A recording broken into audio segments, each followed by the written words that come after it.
on the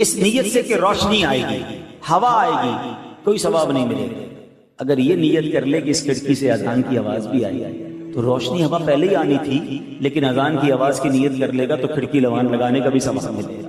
انما الاعمال بالنیات ہے کہ اس کھڑکی سے اذان کی آواز آئے گی، تو سمجھو اس بات کہ اذان کی آواز جس گھر میں جاتی ہے انشاءاللہ جنات، شیطان، بلائیں، پرابلمز دور ہو جانی ہے۔ اس کے اہتمام کیا کرو۔ ہم ایسے بھی عاشقان رسول کو جانتا ہوں جن کا گھر مسجد سے دور ہے، بلکہ آپ میں سے کئی لوگ یورپ گئے ہیں، امریکہ گئے ہیں، UK گئے، میرا بھی ٹریول ہوا، میں نے وہ نیا نظام دیکھا، بڑا اچھا لگا۔ ایک طرف ہو سکتا ہے میرا یہ بیان یورپ میں کوئی سنے، امریکہ میں کوئی سنے، تو یار ہم نے تو کچھ اور کیا ہوا ہے، اور پاکستان والے گھر قریب نہیں تھے مسجد کے۔ یورپ کے اندر اور UK کے اندر بھی میں نے دیکھا مسجد والوں نے ایک ٹرانسسٹر بنایا ہے، کیونکہ وہاں تو بڑی مائک پہ اذان ہو نہیں سکتی کئی جگہوں پر، تو مسجد کے نمازیوں نے وہ ٹرانسسٹر مسجد سے لیے، یعنی ریڈیو لیے، وہ ریڈیو اپنے گھر میں رکھے ہوئے، اور جب مسجد میں اذان ہوتی ہے تو اس ریڈیو کے ذریعے ان کے گھر میں اذان کی آواز آتی ہے۔ یعنی انہوں نے خرچ کر کے یہ نظام بنایا ہے کہ کم از کم دن میں 5 وقت میرے گھر میں اللہ رسول کے نام کی آواز آئے، اذان کی آواز آئے۔ اور ایسے بھی لوگ ہیں کہ جن کو اذان کی آواز سے پرابلم ہے، یار فجر میں ہماری آنکھ کھل جاتی ہے، فجر کی آواز اذان بھی اس لیے جاتی ہے کہ تمہاری آنکھ کھلے اور تم نیند سے اٹھو، حی علی الفلاح، حی علی الصلاۃ، چلو نماز کی طرف، اور نماز پڑھی جائے۔ بہرحال میرے پیارے اسلامی بھائیوں، اب ایک اور بات سنیے، اذان کا جو وقت ہے نا، جو دعاؤں کی قبولیت کے خاص اوقات لکھے ہیں، حدیث پاک میں ہے جب اذان دینے والا اذان دیتا ہے آسمان کے دروازے کھول دیے جاتے ہیں اور دعا قبول ہوتی ہے۔ یعنی مزے کی بات پتہ ہے کیا ہے، جب اذان ہونا تو ہم تو چوکس ہو جائیں کہ بھائی ابھی پہلے تو اذان کا جواب دینا ہے، اور جیسے ہی اذان ختم ہو گیا میں نے ہاتھ اٹھا کر، کیونکہ آسمان کے دروازے کھل گئے ہیں، دینے والے رب نے رحمتیں کھول دی ہیں، اب میرا وقت آ گیا ہے مانگنے کا، تو ہمیں تو اور پریپیئر، اذان پر تو خوش ہونا چاہیے کہ اب میرے مانگنے کا وقت آ گیا ہے۔ ایک اور حدیث سنو، اللہ کے حبیب علیہ الصلوۃ والسلام فرماتے ہیں مؤذن کی آواز جہاں تک پہنچتی ہے اس کے لیے مغفرت کر دی جاتی ہے، اور ہر تر و خشک جس نے اس کی آواز سنی اس کے لیے استغفار کرتی ہے۔ سبحان اللہ۔ ایک اور جگہ نبی پاک فرماتے ہیں جب بستی میں اذان دی جائے اللہ عز و جل اپنے عذاب سے اس دن اسے امن دیتا ہے، یعنی بستی میں، محلے میں، علاقے میں امن رہتا ہے، برکت رہتی ہے جہاں اذانیں ہوتی ہیں۔ ایک اور جگہ نبی پاک علیہ السلام فرماتے ہیں جب آدم علیہ السلام جنت سے ہندوستان میں اترے، حضرت آدم علیہ السلام جب جنت سے اتارے گئے تو یہ سری لنکا کے قریب علاقہ تھا، اور یہ پورا ہندوستان ہند کا علاقہ تھا، اس علاقے میں آپ جنت سے نیچے آئے تھے زمین پر،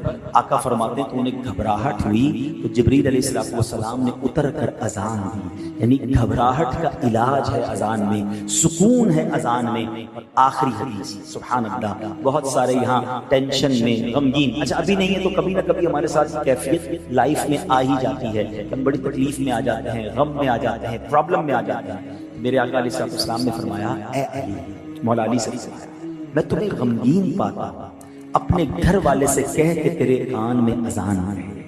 اذان غم و پریشانی کی دافع ہے، یعنی اگر کوئی غمگین ہے، کوئی پریشان ہے تو اس کے کان میں اذان دیں، اس کے کان میں اذان کی آواز جائے گی، اللہ اس کے غم کو دور کر دے گا، اس کی ٹینشن ریلیز ہو جائے گی۔ مولا علی کرم اللہ تعالی وجہ الکریم اب کیا فرماتے ہیں، آقا نے تو فارمولہ دے دیا نا، اب مولا علی کا طریقہ کیا تھا، آپ فرماتے ہیں فجربتہ فوجدتہ کذالک، کہتے ہیں میں نے اسے تجربہ کیا تو ایسا ہی پایا، یعنی جب غم ہوتا، جب پریشانی ہوتی، کان میں کوئی اذان دیتا، اللہ پریشانی کو دور فرما دیتا۔ تو بہرحال میرے پیارے اسلامی بھائیوں، یہ ہے اذان۔ اب آئیے، ایک تو اذان دینے والوں کی فضیلت ہو گئی، ہم تو مؤذن نہیں ہیں اور ہم میں سے بہت کم لوگ ہیں کہ جن کو اذان دینے کی سعادت ملتی ہے، لیکن دیکھو کتنا پیارا مذہب ہے، کتنی پیاری ہمارے مذہب کی تعلیمات ہیں کہ اذان سننے والوں کے لیے بھی کتنی نیکیاں کمانے کا موقع ہے۔ مدینے کے تاجدار صلی اللہ علیہ وسلم نے ایک بار عورتوں سے فرمایا، مدینے کی عورتوں سے،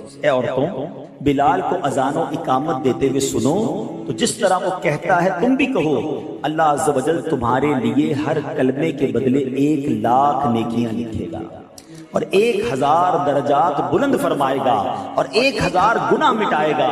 تو خواتین نے کہا کہ یہ تو عورتوں کے لیے ہے، تو مردوں کے لیے کیا ہے؟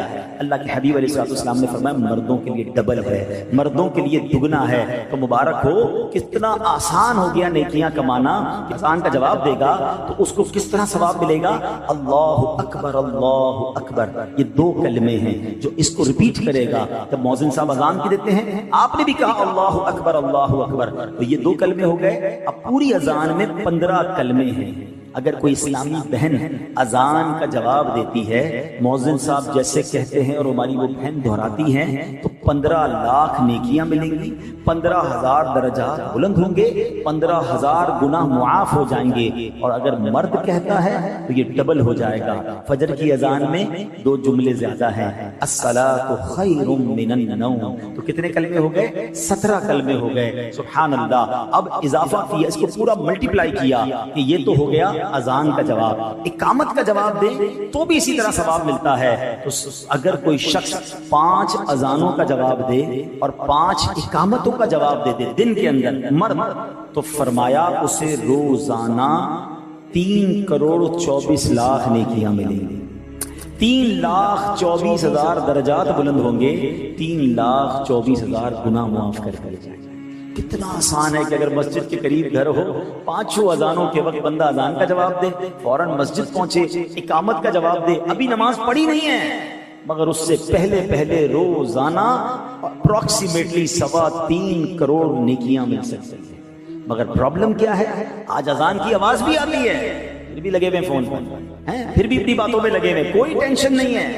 حالانکہ اگر کوئی یہ کہے کہ اذان کی جواب دو 10,000 روپے ملیں گے، پہلے سے بندہ الارم رکھے گیا، اذان سے پہلے میں 5 منٹ پہلے سارے کام چھوڑ دوں تاکہ اذان نکل نہ جائے، 10,000 ہر روز ایک اذان پر، تو 5 اذان پہ 50,000 روپے، مہینے کے 15 لاکھ روپے، اس سے اچھا کاروبار کون سا ہے بھائی؟ اذان کا جواب دیا کرو، مسجد کے قریب گھر مہنگے ہو جائیں گے۔ اگر یہ حکومت پاکستان اعلان کر دے کہ جو تمام اذانوں کا اور اقامتوں کا جواب دے تو پر اذان 50,000 روپے، پر اقامت 50,000 روپے، تو کتنے ہو گئے؟ لاکھ روپے ایک نماز کے، 5 لاکھ روپے 5 نماز، حساب کرو تو کتنے؟ 45 لاکھ ہو گئے۔ 45 لاکھ روپے اگر مہینے کے خالی اذان اقامت کے جواب پہ ملتے ہوتے جناب، گھر تو ہو گیا مہنگا، مسجد کے باہر لائنیں لگی ہوئی۔ دنیا کا یہ حال ہے، دنیا کا اگر یہ معاملہ ہوا، میں تو ہمارے آقا علیہ السلام کی حدیث سنا رہا ہوں کہ 3.25 کروڑ نیکیاں روزانہ مل سکتی ہیں اگر ہم اذان کا جواب دیں، ہم اقامت کا جواب دیں اور اس کو اہمیت دیں، اس وقت گفتگو چھوڑ دیں، اس وقت کام کاج چھوڑ دیں، تھوڑی دیر کی تو بات ہے۔ لوگ ہیں اللہ والے، تو نبی پاک فرماتے ہیں قرآن پڑھنے والے کہ یہی لوگ اللہ والے اور خواص میں شامل ہیں، خاص لوگوں میں شامل ہیں، اللہ والے ہیں جو قرآن پڑھنے والے ہیں۔ آپ سوچو کہ ہم قرآن کتنا پڑھتے ہیں۔ اب چند سورتوں کی فضیلت بھی سن لو۔ بندہ کہ یار پورا قرآن پڑھنے میں تو ٹائم لگے گا، پورا ہی پڑھنا ہے، لیکن جب جب موقع ملے تو میں کچھ آپ کو خاص صورتیں بتا دیتا ہوں جس کی برکتیں سنتے جاؤ۔ پیارے آقا علیہ الصلوۃ والسلام فرماتے ہیں اپنے گھروں کو قبرستان مت بناؤ، بے شک جس گھر میں سورہ بقرہ پڑھی جاتی ہے شیطان اس گھر سے بھاگ جاتا ہے۔ جب جب موقع 2.5 پارے 2.25 پارے اگر صحیح پڑھنا ہے تو 1 گھنٹے میں ہو جاتی ہے سورہ بقرہ، 1 گھنٹہ نہیں، شیطان بھاگ جائے، برکتیں آ جائیں گی نا۔ جس گھر میں شیطان ہوگا کدھر سے برکتیں آنی؟ تو سورہ بقرہ اپنے گھر میں پڑھیں، جب مہینے میں 1 بار پڑھ لیں، روز کا آدھا پارہ پڑھیں تو 4 دن میں 5 دن میں سورہ بقرہ ختم ہو جائے گی۔ پڑھنے والے تو بنے نا۔ سنیے سورہ کہف کی کیا فضیلت ہے۔ پیارے آقا علیہ الصلوۃ والسلام فرماتے ہیں جو سورہ کہف کی پہلی 10 آیتیں یاد کر لے دجال سے محفوظ رہے گا، صرف 10 آیتیں۔ ایک اور جگہ نبی پاک نے فرمایا جو سورہ کہف کی آخری 10 آیتیں یاد کر لے دجال سے محفوظ رہے گا۔ اور سبحان اللہ، اب جمعے کے دن سورہ کہف پڑھیں، اس کی الگ فضیلت ہے۔ سورہ یاسین کثرت سے پڑھا کریں۔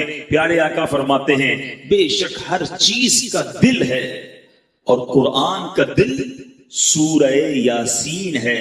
جو 1 مرتبہ سورہ یاسین پڑھے گا اس کے لیے 10 مرتبہ قرآن پڑھنے کا ثواب لکھا جائے گا۔ اللہ کی رحمت تو دیکھو، سورہ یاسین 12-10 منٹ میں پوری ہو جاتی ہے، 10 قرآن کا ثواب۔ ہم سے گھنٹوں ٹی وی دکھوا لو، ہم سے گھنٹوں فون پہ بات کروا لو، 10 منٹ سورہ یاسین کے لیے ٹائم نہیں نکلتا۔ کتنی دوری ہے قرآن سے، سوچئے۔